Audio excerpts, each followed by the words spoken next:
बच्चों, कैसे हो आप सभी। आई होप आप सभी फिट एंड फाइन होंगे और अच्छे से पढ़ाई कर रहे होंगे। स्वागत है आपका अपने चैनल एक्सपोज केमिस्ट्री पर, जहां पर हम आपको बीएससी की फ्री केमिस्ट्री क्लासेस प्रोवाइड करते हैं। तो आज हम स्टार्ट करते हैं बेटा डिस्ट्रीब्यूशन लॉ चैप्टर को। इसमें फर्स्ट टॉपिक हम करेंगे नॉस डिस्ट्रीब्यूशन लॉ को। ठीक है, तो देखिए इस लॉ के अकॉर्डिंग क्या है, ये लॉ क्या बोलता है, एक सॉल्यूट जो है डिस्ट्रीब्यूट करता है अपने आप को दो नॉन मिसिबल सॉल्वेंट्स के अंदर। ठीक है, दो नॉन मिसिबल सॉल्वेंट्स होंगे बेटा। नॉन मिसिबल मतलब क्या है, दोनों एक दूसरे में सॉल्युबल नहीं है, ठीक है, इनसॉल्युबल है। सो नॉन मिसिबल सॉल्वेंट्स होंगे, उनके अंदर जो सॉल्यूट है वो अपने आप को डिस्ट्रीब्यूट करता है, जो कि क्या होते हैं, कॉन्टैक्ट में होते हैं एक दूसरे के, दोनों नॉन मिसिबल सॉल्वेंट। इस तरीके से कि इक्विलिब्रियम पे जो रेशियो रहता है हमारी कंसंट्रेशन का सॉल्यूट की दो लेयर्स के अंदर, वो कांस्टेंट रहता है गिवन टेम्परेचर पे। और यहाँ पर जो मॉलिक्यूलर स्टेट है सॉल्यूट की वो सेम होनी चाहिए दोनों सॉल्वेंट्स के अंदर। मॉलिक्यूलर स्टेट का मतलब क्या है, यहाँ पर एसोसिएशन एंड डिसोसिएशन नहीं होना चाहिए। ठीक है, तो उसकी मॉलिक्यूलर स्टेट जो है बेटा वो चेंज हो जाएगी, तो इसलिए मॉलिक्यूलर स्टेट वहां पर सेम होनी चाहिए, डिसोसिएशन एंड एसोसिएशन नहीं होना चाहिए। The ratio is constant only when the solute has same molecular state. जब सेम मॉलिक्यूलर स्टेट होगी बेटा दोनों जो हमारे सॉल्वेंट्स हैं उनके अंदर, the solute neither undergoes association nor dissociation both the solvents.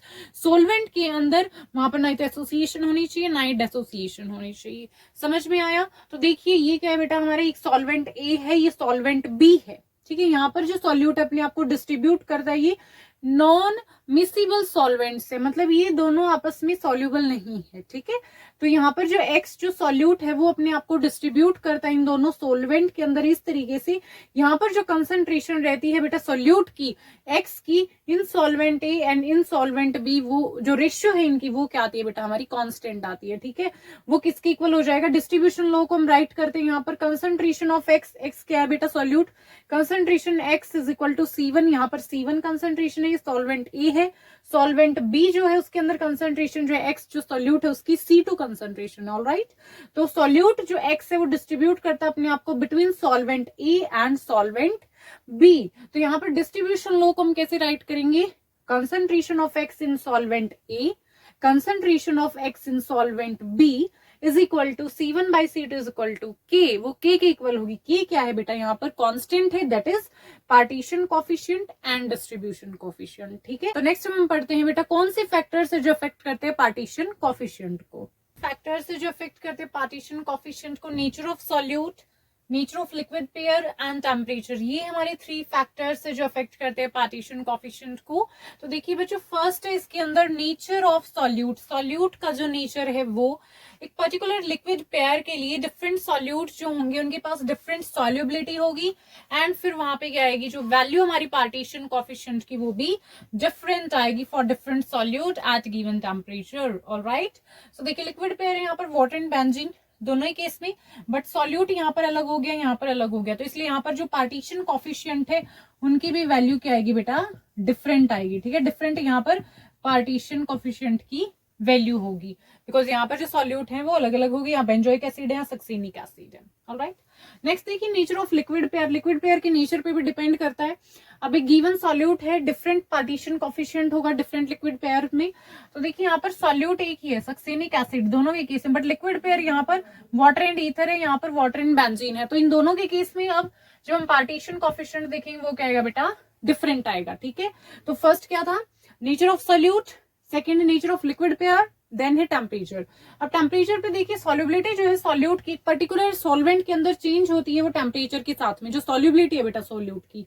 तो जैसे ही टेम्परेचर चेंज होगा तो जो सॉल्युबिलिटी है सॉल्यूट की वो भी ऑब्वियसली चेंज होगी। तो वो अगर चेंज होगी तो देखिए इसलिए जो हमारा पार्टीशन कोफिशिएंट है वो भी क्या होगा, चेंज होगा टेम्परेचर के साथ में।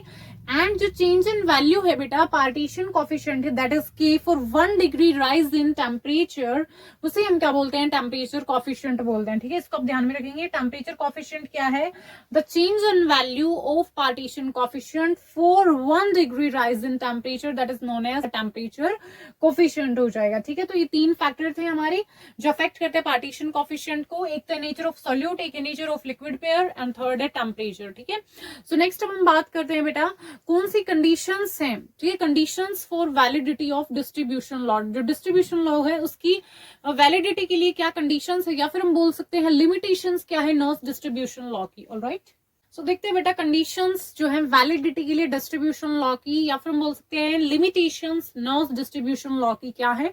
तो टेम्परेचर यहाँ पर जो है वो कांस्टेंट होना चाहिए, temperature should be kept constant. And second, जो दो सॉल्वेंट्स हैं वो क्या होनी चाहिए, इमिसिबल होनी चाहिए या फिर स्पैरिंगली सॉल्युबल होनी चाहिए। इमिसिबल क्या है बेटा, वो सॉल्युबल नहीं होनी चाहिए आपस में, ठीक है, या फिर स्पैरिंगली सॉल्युबल, बिल्कुल कम सॉल्युबल, लेस सॉल्युबल होनी चाहिए। और जो म्यूचुअल सॉल्युबिलिटी है दोनों की, दोनों सॉल्वेंट्स की, वो अफेक्ट नहीं होनी चाहिए एडिशन से सॉल्यूट की, ठीक है। जब हम सॉल्यूट को ऐड कर देंगे उसके बाद जो दोनों सॉल्वेंट्स हैं उनकी जो सॉल्युबिलिटी है वो क्या नहीं होनी चाहिए, हमारी अफेक्ट नहीं होनी चाहिए, ऑलराइट।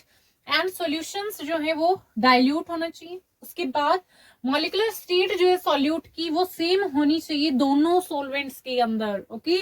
मॉलिक्यूलर स्टेट मतलब यहाँ पर ना ही तो एसोसिएशन होना चाहिए ना ही डेसोसिएशन होना चाहिए।